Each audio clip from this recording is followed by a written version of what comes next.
వీళ్ళేనా శంషాలు, jumping జపాంగులు, వీళ్ళే. వ్యవసాయ సలహాదారుగా పోచారం, కేబినెట్ ర్యాంక్ హోదా కల్పించిన ప్రభుత్వం. రాష్ట్ర dairy development cooperative federation chairman గా గుత్తా అమిత్ రెడ్డి. సిఎస్ ఉత్తర్వులు జారీ. రాష్ట్ర ప్రభుత్వ సలహాదారు వ్యవసాయంగా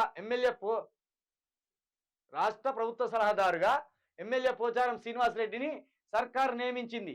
ఆయనకు కేబినెట్ ర్యాంకు హోదా కల్పించింది. మరొక వైపు శాసన మండలి చైర్మన్ గుత్తా సుఖేందర్ రెడ్డి కుమారుడు గుత్తా అమిత్ రెడ్డిని రాష్ట్ర dairy development cooperative federation chairman గా నియమిస్తూ సిఎస్ ఉత్తర్వులు జారీ చేశారు. ఇక చూడండి, ఆధిపత్య కులాలు ఎలాంటి రాజకీయం చేస్తాయో అర్థం చేసుకోరు.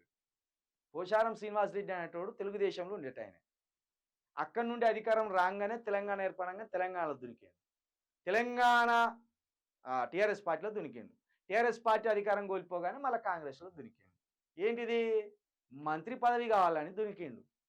అంటే అధికారం ఎక్కడుంటే గక్కనే పోయి వాళ్తారు. అది ఏమనుకునికారు, ముఖ్యం మనకు హోమ్ మినిస్టర్ ఇవ్వమని ఆలోచనతోటి అడిగిపోయిండు ఆయన. నాకు హోమ్ మినిస్టర్ కావాలి, లేకపోతే వ్యవసాయ శాఖ మినిస్టర్ కావాలి. ఎందుకంటే వ్యవసాయ శాఖకు కూడా మంత్రిగా చేసిండు, లేదా మళ్ళీ గదే స్పీకర్ పదవి ఇయ్యారు. కానీ ఏం చేసిండు? వ్యవసాయ సలహాదారుడిగా పెట్టిండు. మొత్తానికి క్యాబినెట్ ర్యాంకు హోదా ఇచ్చిండు. ఇక ఈయన సుఖేందర్ రెడ్డి, గుత్త సుఖేందర్ రెడ్డి ఎవరు? శాసన మండలి చైర్మన్. అగో ఆయన కొడుకుని తీసుకొచ్చి ఇక్కడ రాష్ట్ర డైరీ పాలకు సంబంధించి డెవలప్మెంట్ కోఆపరేటివ్ దానికి చైర్మన్గా చేసిండు. ఎటు చూడు వాళ్ళ అధికారంలో ఉండాలనే వాళ్ళ ప్రయత్నాలు. మరి ఇలాంటి నీచమైన దరిద్రమైన రాజకీయాన్ని తెలంగాణలో బద్దలు కొట్టద్దా? పోచారం శ్రీనివాసరెడ్డి పోతే ఆయన కొడుకు.